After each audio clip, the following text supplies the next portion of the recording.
O jejum não é para deixar você mais fraco, mas sim para deixar você mais morto. Hoje o bate-papo é de dar água na boca. Vambora, que hoje é dia de parola. Os Paroleiros, todas as terças, quintas e sábados, uma nova roda de conversa bíblica e simples. Vambora, que hoje é dia de parola. Muito bom, senhores do conselho, amigos de roda de parola 2D, diretamente dos nossos estúdios home office de Presidente Prudente, São José dos Pinhais e São Paulo capital. Hoje nós vamos dar sequência dentro do tema disciplinas espirituais. Hoje nossa segunda roda de parola, de número 89, e o assunto hoje é jejum. Jejum não é dieta. Esse é o tema, título da nossa parola. E para mim ficou muito claro, gente. Porque se jejum fosse dieta, vocês dois estavam magrinhos já. Porque o que eu vejo vocês dois jejuar e não emagrecer, não resolveu nada. E aí, mente brilhante, e aí, oráculo, como é que vocês estão, meninos? Prontos? Eu não entendi essa parte, viu, Paulinho, do engordar. Eu prefiro fingir que não foi comigo. Eu não entendi.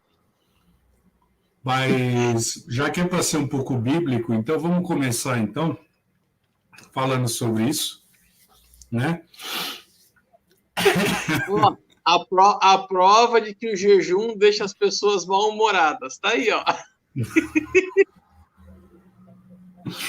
Não, o jejum não deixa a gente mal-humorado.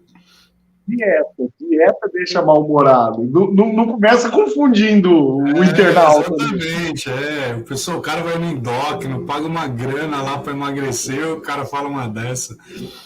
Doutora Silvia, queremos você aqui.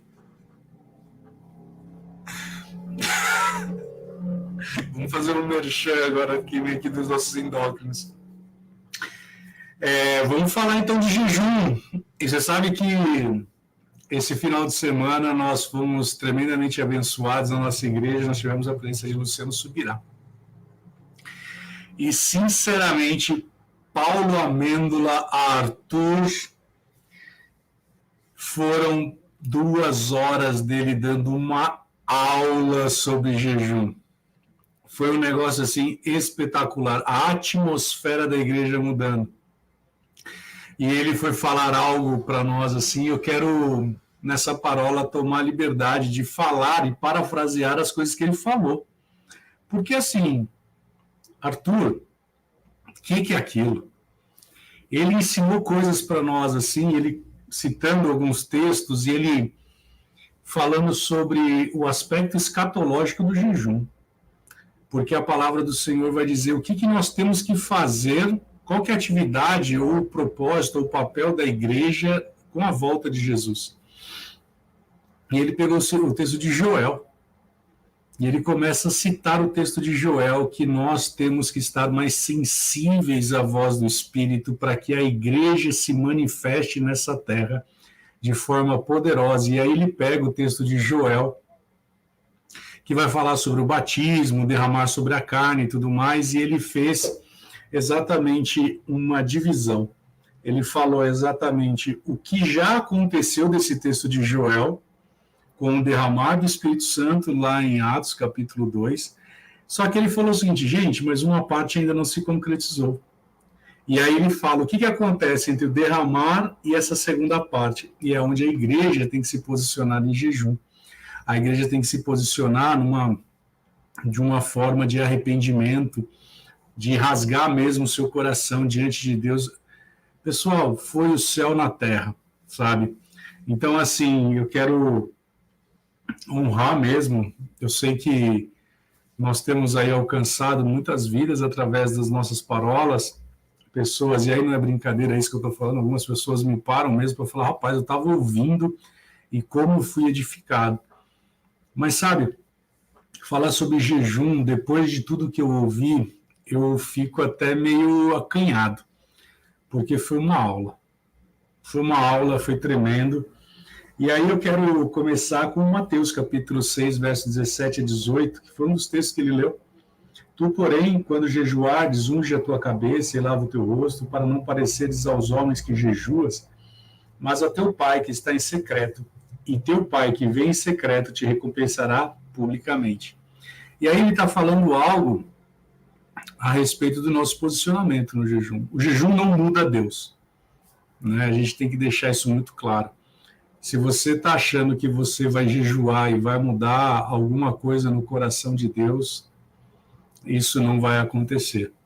O que vai acontecer, na verdade, é você ter o teu coração mudado. Você vai ter aflorado no teu coração coisas que você jamais imaginou. E é interessante porque muitas pessoas pegam aquele texto que fala: mas Jesus, por que nós não pudemos aqui expulsar esses demônios? Jesus, ele fala assim: se acaso só sai com jejum e oração, né? E as pessoas têm um entendimento que é o jejum que, de fato, teve uma força sobrenatural sobre o demônio. Na verdade, o jejum, ele trouxe um nível de percepção e discernimento de espírito em Jesus, de tal forma que ele está explicando isso. Ele está falando: olha, vocês têm ferramentas e equipamentos que o Pai tem dado a vocês e vocês têm negligenciado. Então, é importante que vocês tenham a prática do jejum e da oração. E aí, de uma forma muito prática, jejum não é você passar fome.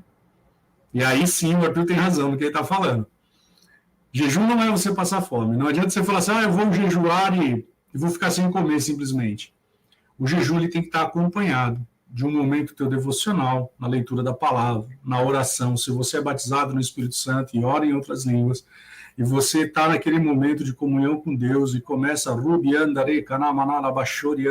e aí a palavra do Senhor se concretiza na tua vida. De 1 Coríntios, capítulo 14, o Senhor falando em mistérios com você. E aí você vai ver aflorando coisas que você não tinha percepção, e você vai começar a ter pela prática de jejum. Não significa que você vai ter mais autoridade, significa que você vai ter uma percepção espiritual muito maior, mais aguçada, acurada sobre a autoridade que você já tem. Você fala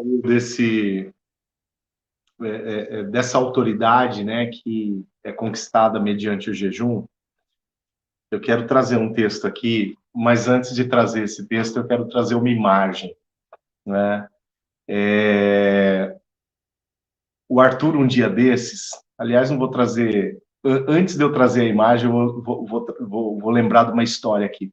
O Arthur, um dia desses, mencionou que, me corrija o contexto se eu estiver errado, Arthur, mas que os seus filhos, né, a sua filha, seu filho, eles têm uma frase que eles aprenderam com você: tudo vai dar certo porque o pai está aqui, fique tranquilo porque o pai está aqui, né?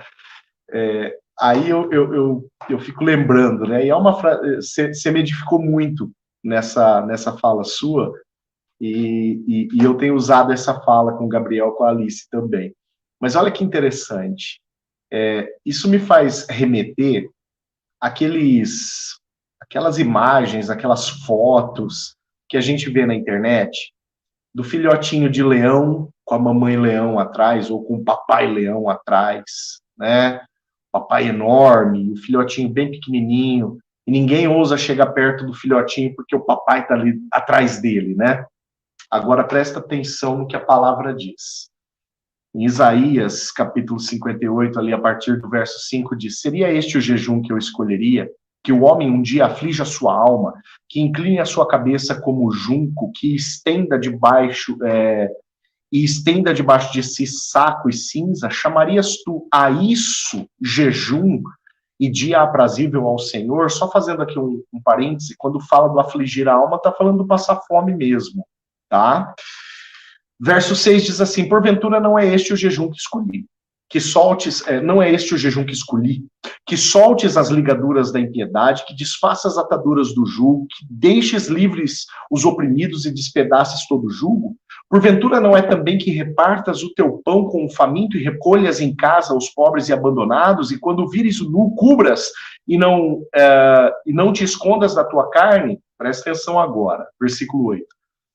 E então romperá a tua luz como alvo, e a tua cura apressadamente brotará, e a tua justiça irá adiante de ti, e a glória do Senhor será a tua retaguarda, o leãozinho com o leãozão atrás.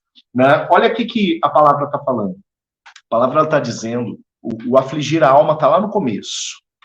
E depois vem esse monte de atos que, se nós formos ver nos princípios que norteiam as disciplinas espirituais, Arthur e Will, estes atos todos, eles também dizem respeito àquilo que diz respeito àquilo que denota o que são as disciplinas espirituais.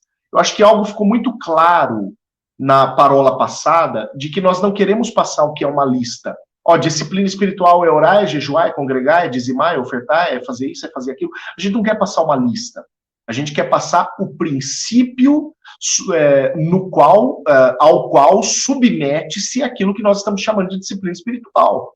Né? Por isso eu citei o sermão Os Meios de Graça, de John Wesley, lá na primeira parola, justamente por conta disso. Então, levando em consideração, né, você começou, Arthur, brincando com mais uma piada do tiozão, falando que o jejum não é para a gente emagrecer. Né? Para que serve o jejum, então? Cara, o jejum ele serve especificamente para duas coisas, e o texto de Isaías 58 fala acerca disso para mim.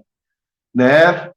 O jejum ele serve para me posicionar entre a justiça de Deus, né, e a glória de Deus. Entre a justiça de Deus e a glória de Deus. Aí eu vou lá para Joel, onde o Wilsinho citou.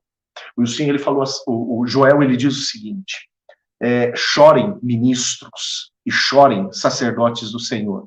E Joel, a palavra diz que Deus coloca os ministros e os sacerdotes em uma posição, que não é uma posição qualquer. Ele diz entre o alpendre e o altar. Né? Entre o alpendre e o altar. Eles estão ali, ó, banidos de além, banidos de avançar para onde eles deveriam estar, no lugar do sacrifício, no altar, o lugar para o qual só eles tinham credenciamento de entrar. Se o sacerdote não entra no altar, não tem sacrifício, agora o sacerdote não pode ir, né? Ele está ele está numa posição intermediária, mas ele também lá não está no lugar de circulação liberada, mas ele está ali em um lugar que fica entre a posição final do exercício do seu ministério e entre o lugar do exercício do ministério do povo. Né? O jejum ele nos coloca em uma posição na qual nós mudamos a nossa dimensão daquilo que nos cerca. Porque lá em Joel nós estamos falando de sacerdotes que estavam em pecado, de uma geração que estava em pecado. O jejum ele nos coloca, ele nos muda de dimensão daquilo que nos cerca. Ele nos coloca entre a justiça e a glória, o texto está falando. Né? Entre a palavra e a manifestação do efeito da palavra. Entre o próprio Deus e o cumprimento daquilo que Deus fala. Né? Então isso é o pressuposto essencial do jejum. Quando a nossa carne é morta, como você diz, jejum não é para me deixar magro, é para me deixar morto. Né? Eu fico bravo, eu fico triste quando alguém chega e fala assim: nossa, nós fizemos lá 21 dias de jejum, 120 dias de jejum, não sei quantos dias de jejum, eu emagreci tantos quilos. Como não entendeu o objetivo?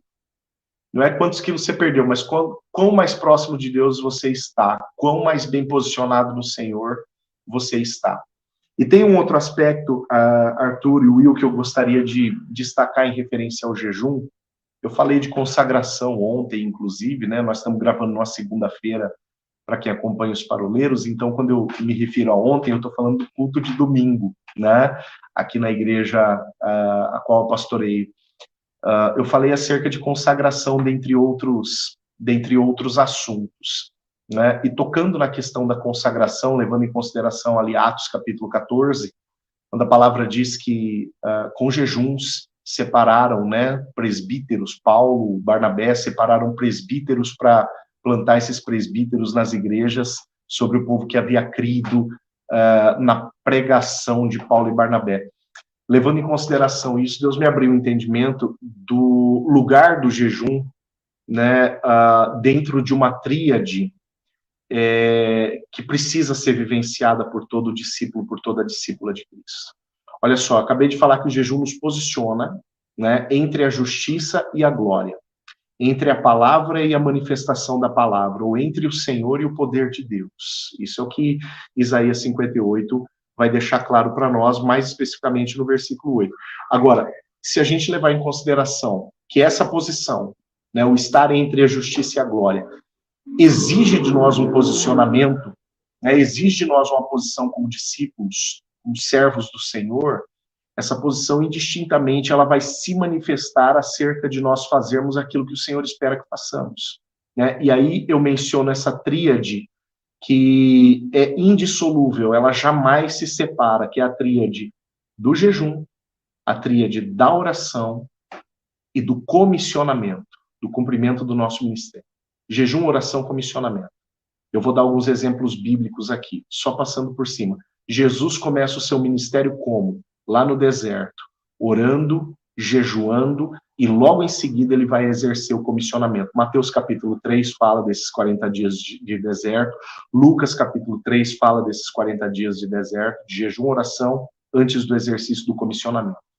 A Igreja Apostólica, quando ela recebe o Espírito Santo lá em Atos 2, né, essa igreja está esperando por conta de uma observação que Jesus faz a esta igreja no finalzinho do Evangelho de Lucas, quando ele diz, não saiam da cidade, permaneçam na cidade até que do alto vocês sejam revestidos de poder. Jesus está dizendo, busquem antes do exercício do comissionamento. E aí o que essa turma está fazendo lá em Atos capítulo 2, quando o Espírito Santo vem e credencia eles para o comissionamento, orando e jejuando. Se a gente vai para Atos capítulo 13, por exemplo, que diz respeito ao envio do apóstolo Paulo, né, e de Barnabé para a primeira viagem missionária, em Atos capítulo 13 a palavra diz que os presbíteros da igreja de Antioquia estavam orando e jejuando, e o Senhor falou, me separem o Paulo e o Barnabé, o Saulo, né, o Barnabé e o Saulo, para a obra que eu tenho confiado a eles. E aí eles lá, orando, jejuando, impõem as mãos em Barnabé e Saulo e os comissionam, né? Então, indistintamente, esse posicionamento no qual o jejum nos coloca entre a justiça e a glória, ele vai nos colocar em uma posição de um discernimento tremendo, de um entendimento tremendo, inclusive daquilo que nós devemos ser e fazer. Tem umas coisas que são importantes que vocês estão comentando, né? Você está falando do apóstolo Paulo.